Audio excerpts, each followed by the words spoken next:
Donc, j'y suis. Donc, toujours, je vous conseille de connecter avec eHealth le matin en cliquant sur la boule eHealth et dire ici, vous avez le choix, ou session d'urgence ou se connecter. Il n'y a pas beaucoup de différence entre ces deux. C'est seulement quand vous cliquez sur se connecter, ça va vous demander de vous connecter avec votre carte d'identité et votre code PIN. Et si vous cliquez session d'urgence, ça va vous connecter sans vous demander quelque chose. Donc moi, j'essaie d'être très efficace. Je vous conseillerais de cliquer sur eHealth et après sur session d'urgence. OK. Et maintenant, pour la prime télématique, en 2021, vous devrez atteindre 5 critères. 2 de ces 5 sont obligatoires. Il y a 3 que vous pouvez choisir vous-même. Je vais commencer avec les 2 qui sont obligatoires. Qu'est-ce qui est obligatoire pour atteindre la prime télématique? Ça, c'est consulter l'assurabilité du patient et consulter les tarifs, les ITAR. Je vais l'expliquer. Donc, consulter l'assurabilité du patient, ça, c'est quelque chose avec lequel Dentamine vous aide. Dentamine fait ça automatiquement en arrière-plan pour vous. Je vais vous démontrer ça. Je vais rechercher un patient. J'ai besoin de un qui existe. Je pense celui-là. Et vous voyez ça en bas de votre écran. Vous voyez ça ici, remboursement normal, ça c'est en rouge. Qu'est-ce que ça veut dire? On n'a pas encore vérifié l'assurabilité d'un patient. Si maintenant je clique sur nouveau traitement, ça va changer en direct, en vert et en arrière-plan. Dentamine a dit, OK, j'ai vérifié l'assurabilité de ce patient. Par défaut, c'est configuré par nous de ne que consulter l'assurabilité d'un patient au moment que vous cliquez sur ou nouveau traitement, ou planning et devis, ou attester des traitements. Si vous dites, oh mais non, Sébastien, je préfère le faire en direct quand j'ouvre un dossier d'un patient, vous pouvez changer ça. Comment est-ce que vous pouvez changer ça? Vous allez vers paramètres, et dans les paramètres, vous avez un bouton options. Et chez les options, vous avez l'onglet fiche du patient, et là-dedans, l'option eHealth, et vous pouvez dire, ah non, consulter automatiquement à l'ouverture de la fiche patient. Si vous indiquez ça, je vais fermer ça et je vais ouvrir mon propre dossier. Donc, je vais dire ici, vider tous les champs, ouvrir mon dossier. Et vous verrez, en bas, dès que le moment que ça ouvre, c'est déjà vert. Donc, Dentamine a déjà, en arrière-plan, vérifié l'assurabilité. Qu'est-ce que ça veut dire, vérifier l'assurabilité? Je vais vous montrer ça. Et c'est aussi dans cet écran que vous pouvez le faire manuellement si vous voulez faire ça. Ça, c'est dans les données du patient. Là, vous avez un onglet Assurance. Je vais ici maintenant, par exemple, supprimer tous sauf le code NIS. Et dans les données du patient, vous avez un bouton Assurabilité. Et c'est ça que Dentamine fait en arrière-plan. Et je vais vous montrer maintenant qu'est-ce que ça fait. Avec mon code NIS, ça va vérifier le code, numéro d'affiliation et mon mutualité. Donc, vous pouvez toujours le faire manuellement en cliquant sur Assurabilité, mais Dentamine le fait aussi en arrière-plan pour vous. Donc, ça, c'était première condition qui était obligatoire. Consulter l'assurabilité, Dentamine le fait automatiquement pour vous en arrière-plan. Donc, ça, c'est déjà bon. Deuxième critère obligatoire, consultation de tarifs, le ITAR. Ça, c'est aussi quelque chose que Dentamine fait automatiquement pour vous. Ça, c'est au moment que vous faites des traitements, disons-nous, je vais faire un examen buccal. Et au moment que je clique sur un traitement à tester, vous verrez, ça tourne ici au milieu. Et ça, c'est le ITAR. Donc, vous voyez, Dentamine fait ça aussi automatiquement. Donc, les deux critères qui sont obligatoires sont en direct faits par Dentamine. Qu'est-ce que ça vous donne, ce ITAR? Ça sert à quoi, hein? Ça va vous donner 3 possibilités. Parce que ça va vérifier chez la mutualité si moi, comme dentiste, j'envoie ce code de ce traitement vers la mutuelle, est-ce que le patient sera remboursé, oui ou non? À ce moment, vous avez trois options. Ou c'est rouge, comme chez moi ici, et ça veut dire le patient n'est pas en ordre, donc il n'a pas droit au remboursement. Et si vous voulez savoir plus de détails, vous pouvez mettre votre souris sur ça. Maintenant, ça va dire pourquoi est-ce que ça s'est refusé. Ah oui, ici, parce que j'ai déjà eu ce code le 6 janvier 2021. Je dois dire, je n'ai pas fait une visite chez mon dentiste le 6 janvier, mais j'utilise ma carte ici pour vérifier toutes les choses comme ça et donner toutes les formations. Donc, ça va être comme ça. Donc, ça, c'est rouge. L'autre option, ça, c'est que ça, c'est blanc. Quand c'est blanc, ça veut dire le patient a un remboursement normal. Pas de refus, pas de choses spéciales. Et si les deux écrans sont verts, ça veut dire, si vous voulez, vous pouvez attester en tiers payant. Mais ce n'est pas obligatoire, bien sûr. Mais ça veut dire que le patient a droit au tiers payant. Donc ça, c'est le ITAR. Deuxième chose qui est obligatoire. Il y a encore plus de participants entre-temps.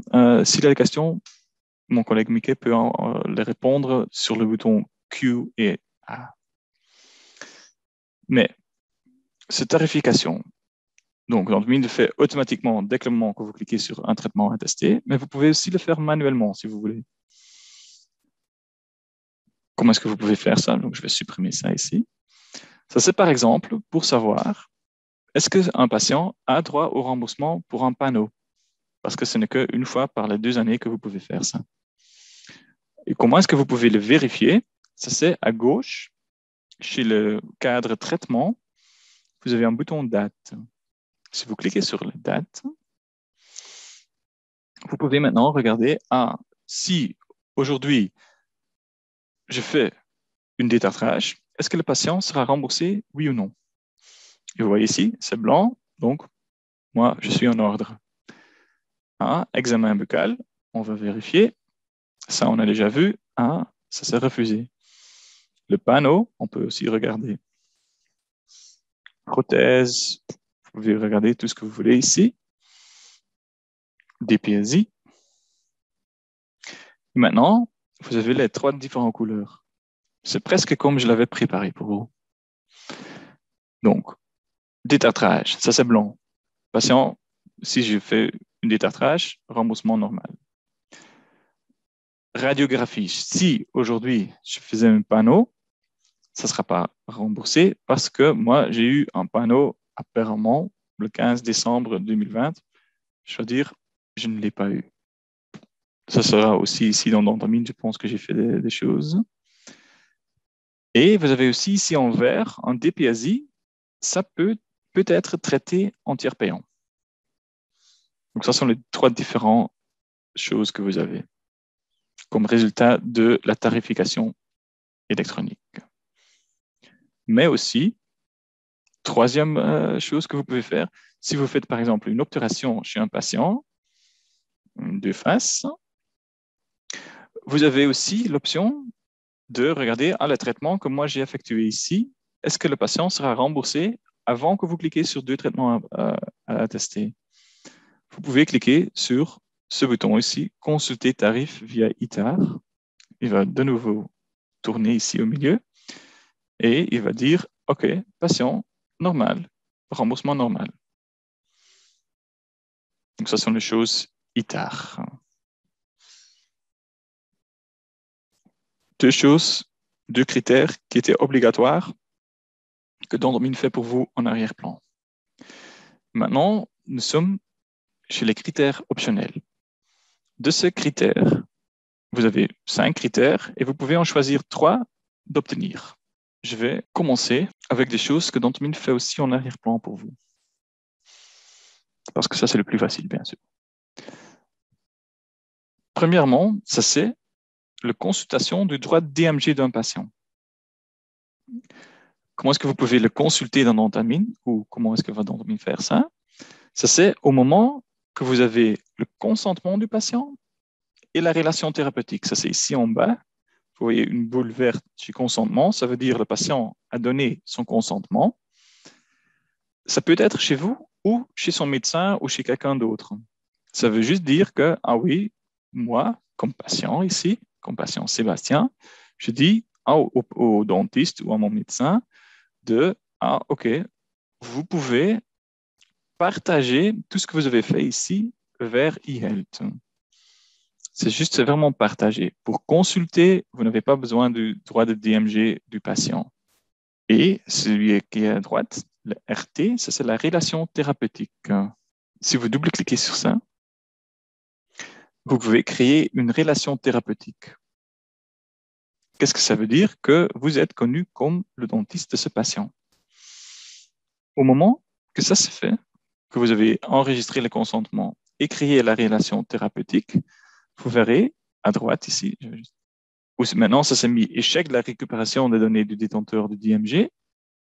Je vous conseille, regardez là, je vais cliquer sur création d'une relation thérapeutique. Et maintenant, il va le récupérer et il va vous donner le détenteur du DMG. Ça sera cette personne qui est apparemment le détenteur de mon DMG. Je ne le connais pas, je dois dire. 2 critères qui étaient obligatoires. Donc, il fait ça automatiquement en arrière-plan. Les 5 critères qui sont optionnels, mais de lesquels vous devez faire 3. Si vous avez le consentement et la relation thérapeutique d'un patient, automatiquement en arrière-plan, déjà un de ces 3 qui sont nécessaires pour obtenir la prime, c'est fait, détenteur de DMG. Et si vous avez le consentement et la relation thérapeutique d'un patient, vous pouvez aussi vérifier le schéma de médication. Et ça, c'est aussi un des critères que vous pouvez obtenir. Si je clique sur ça, ça va les récupérer, mais moi, je n'ai pas un schéma de médication, je dois dire. Et ça suffit de consulter une fois, juste une fois, dans l'année 2021, un schéma de médication. Mais vous devrez avoir, bien sûr, un résultat ici. Chez moi, je n'ai pas un schéma de médication. Chez des autres patients, c'est possible que vous avez ici un schéma de médication. Si vous avez une erreur ici ou quelque chose comme ça et le patient dit « Oh, mais non, je suis sûr que j'ai un schéma de médication, mon médecin m'a dit », ça veut dire que le médecin ne l'a pas publié.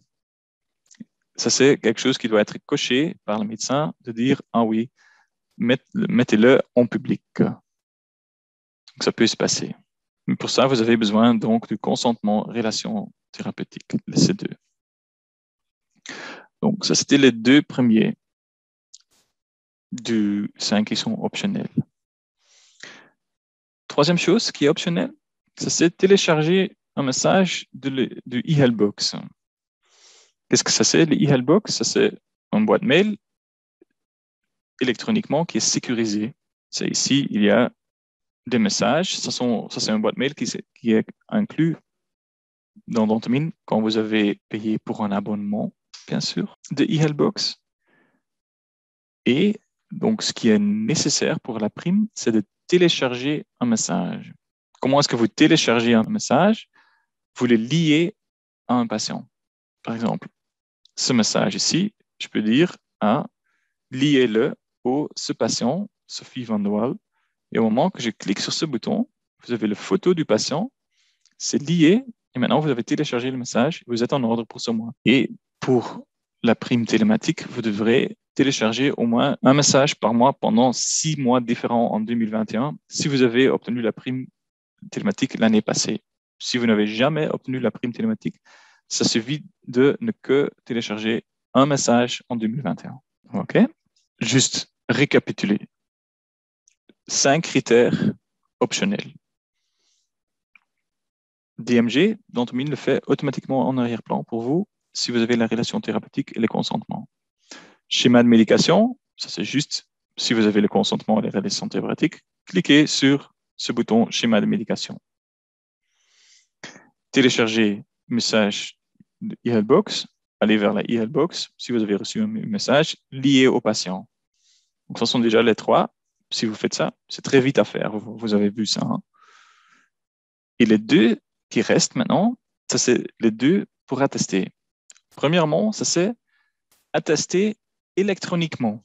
Qu'est-ce que ça veut dire? Ce sont les IA-tests et vous devez attester au minimum 5 fois en IA-test en 2021. Comment est-ce que vous faites ça? Vous le paramétrisez. Vous allez vers Paramètres, Praticien. Et ici, dans l'onglet Attestation, vous avez un bouton Facturation électronique via IA-test.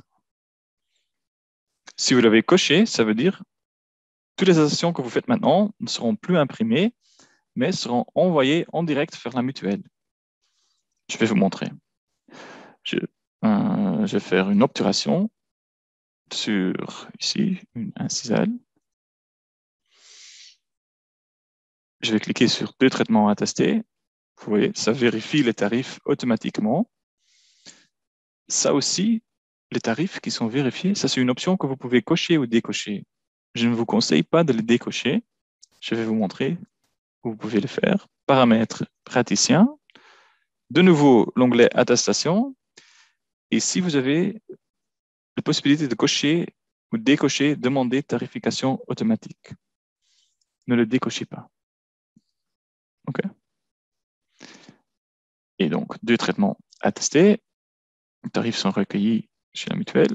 Patient a un remboursement normal. Je vais enregistrer le paiement et dès que je clique sur le bouton paiement, maintenant, ça va envoyer en direct l'attestation vers la mutuelle. Donc, ça veut dire que le patient ne doit pas l'emmener vers la mutuelle lui-même. Ici, ah oui, j'ai reçu 45 € de patient. OK. Le justificatif. Ça, vous connaissez peut-être. J'ai reçu une question, je vais les répondre. Et ça ici, ça c'est pour le patient. Ça ne sert pas. Bon, je dis toujours ça sert à rien, mais ça sert à quelque chose. Si vous imprimez ça, vous donnez ça au patient, ça c'est juste une preuve pour le patient. Le patient ne doit pas l'emmener vers la mutuelle pour recevoir son remboursement. Pourquoi est-ce que le patient a besoin de ça? Si le patient a une assurance complémentaire. S'il a une assurance complémentaire, ce document remplace tous ces documents séparés. Vous avez Dentalia, Dentoplus, Partena, tous les documents séparés, ça n'existe plus. Maintenant, c'est le document justificatif pour les traitements effectués. C'est un document universel pour tous les mutuelles. J'ai reçu une question de mon collègue qui me demandait, peut-on attester des suppléments via IA-test ou e-health? Si c'est, par exemple, un supplément séparé comme un traitement personnel, ça n'est pas via une IA-test. Mais si ça c'est, par exemple, si c'est un patient embêtant, vous dites, OK, je fais une obturation 3 fois cela, je vais cliquer sur deux traitements à tester, et vous dites, oh non, au lieu de 77 €, c'était un patient embêtant, je vais demander 100 €. Ça, c'est aussi une sorte de supplément. Vous pouvez demander ça, pas de souci. Et maintenant, si je clique sur paiement,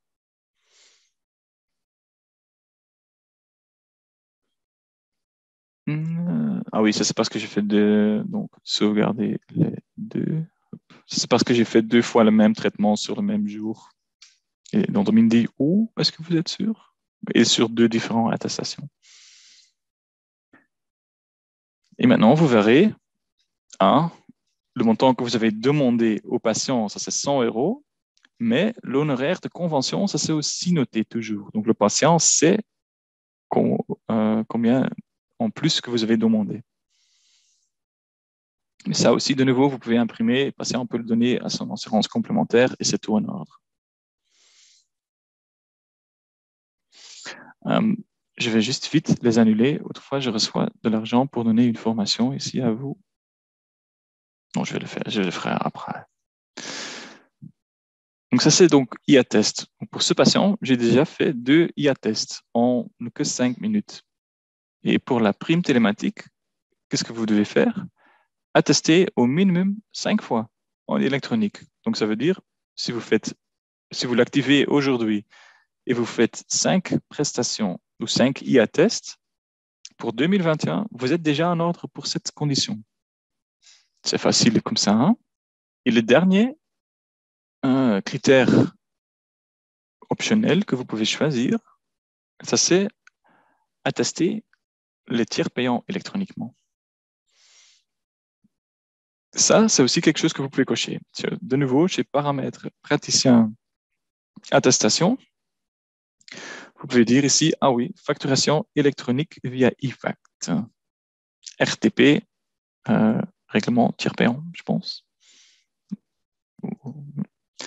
Et maintenant, si chez moi, je fais un DPASI, parce que ça c'est pour les adultes, ça c'est possible de le faire en tiers payant. 1, 2, 0, 1, 4, 3, disons-nous. Et maintenant, je vais cliquer sur un traitement à tester. Ça va recueillir les tarifs chez la mutuelle. Vous dites, ah, mais tiens, ça s'avère ici. Si je peux l'attester en tiers payant. Il faut cocher ici tiers payant si possible. Il faut registrer le paiement du patient. Si vous dites, ah non, c'est un patient sympa, je ne vais pas demander 4 €, je vais demander 0, ça c'est aussi possible. Ce n'est pas possible pour les tiers payants de demander plus que le tarif de l'INAMI. Ça, c'est pas possible. Maintenant, je clique sur paiement. Le patient a payé 0. Je clique sur OK. De nouveau, vous avez ici le document justificatif. La seule différence, c'est dans ce document justificatif pour les tiers payants, c'est noté combien est attesté à la mutualité. Chez des attestations électroniques normales, ce sont des astérix ici, parce que pour les attestations e-attest, pas en tiers payant, on ne peut pas imprimer là le montant que la mutuelle va rembourser. Ce n'est que pour les tiers payants que nous pouvons l'attester, l'imprimer. Vous pouvez imprimer ça, donner ça au patient, ça sert de nouveau à rien parce que c'est juste une preuve.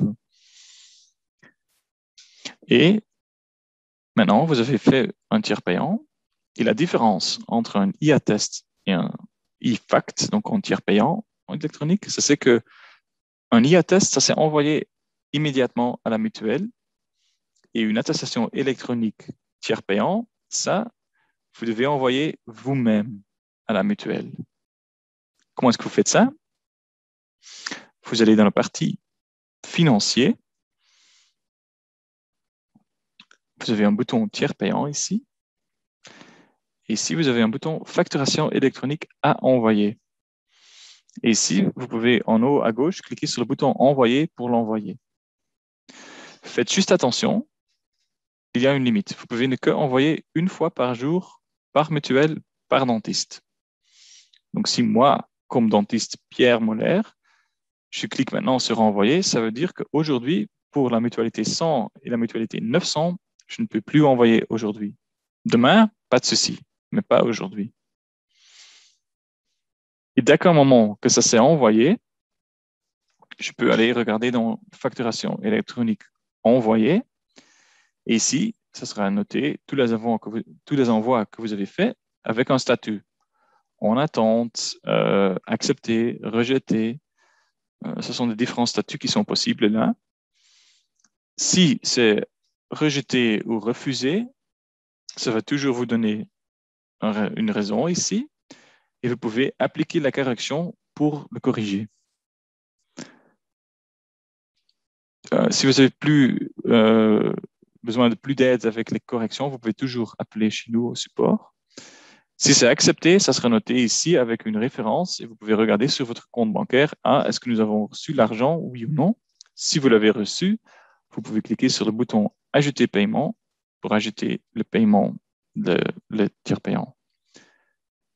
Mais pour les tiers payants, j'ai déjà créé une vidéo séparément qui se trouve sur notre page YouTube et sur notre site, dans laquelle ça c'est tout expliqué.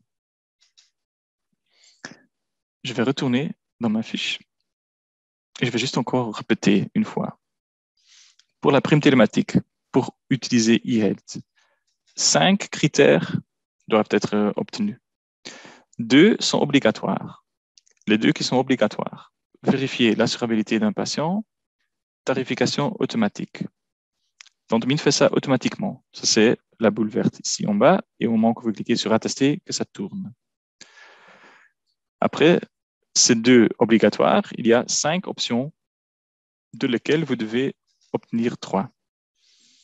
Moi, ce que je trouve le plus facile, c'est être sûr que vous avez le consentement et la relation thérapeutique d'un patient, parce que vous avez déjà le détenteur du DMG à ce moment. Chez un patient, cliquez aussi, quand vous avez cliqué sur ces deux, très vite peut-être, schéma de médication, regardez est-ce qu'il y a un schéma de médication, oui ou non.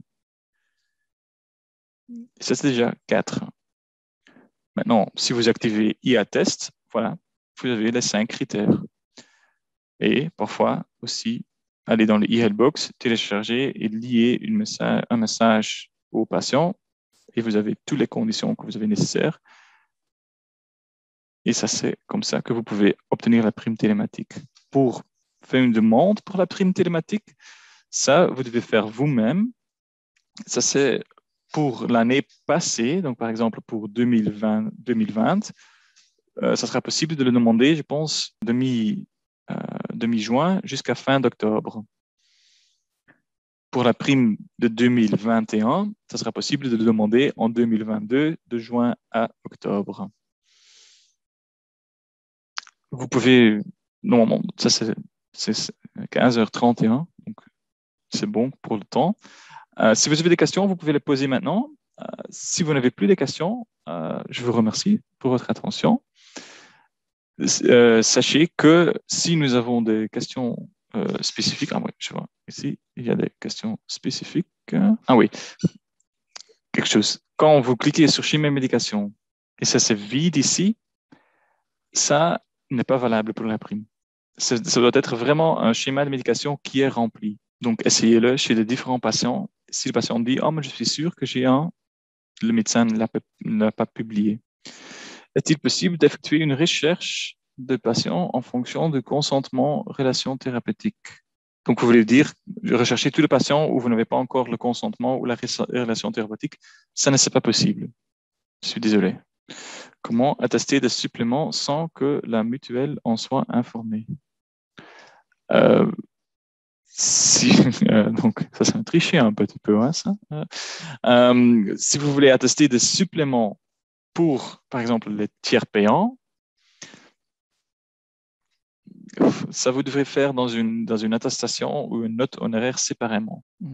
Il y a aussi une question de M. Kalaji. Donc, si on a validé 2 options obligatoires et une option non obligatoire, c'est bon pour la prime? Non. Vous devez faire les 2 options obligatoires et 3 du 5 qui sont optionnels. Donc, en total, vous devrez obtenir 5 critères. Et les critères, ça sont, je vais juste regarder, hein. Ça c'est aussi dans le mail que nous avons envoyé. Donc, ça c'est le mail qu'on a envoyé. Donc, il y a les 2 critères qui sont obligatoires, ce sont celui-là. Et vous avez le choix de ce 5 d'en obtenir 3. Ça, c'est pour la prime. Ça, vous trouvez aussi sur le site de l'SMD. Ici, question de Madame Savio. Ah, Cécilia, bonjour. De quel compte sort le paiement pour e-box? Normalement, ça c'est lié à la compte. Donc, la facturation sera envoyée vers l'institution qui est notée ici. Donc, chez vous, je pense que ça sera Clinique des Arts ou Scandinavian Dental Clinic. Et ça va, donc, la facturation va être envoyée à vous pour chaque dentiste qui veut activer le eHealthBox. Combien de DMG doivent être consultés pour l'obtention du prime?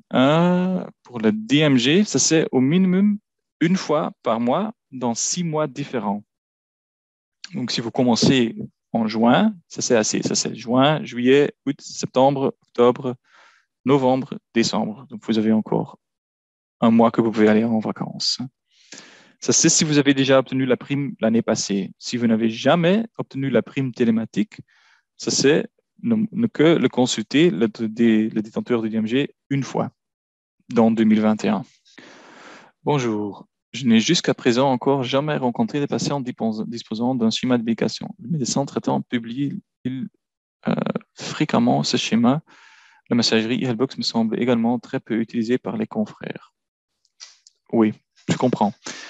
Pour la messagerie eHealthBox, ce que vous pouvez faire, c'est décider entre vous et un autre dentiste d'envoyer des messages d'un à l'autre et chaque mois et le télécharger. Avec le schéma de médication, je sais que c'est pas utilisé, c'est pas publié fréquemment.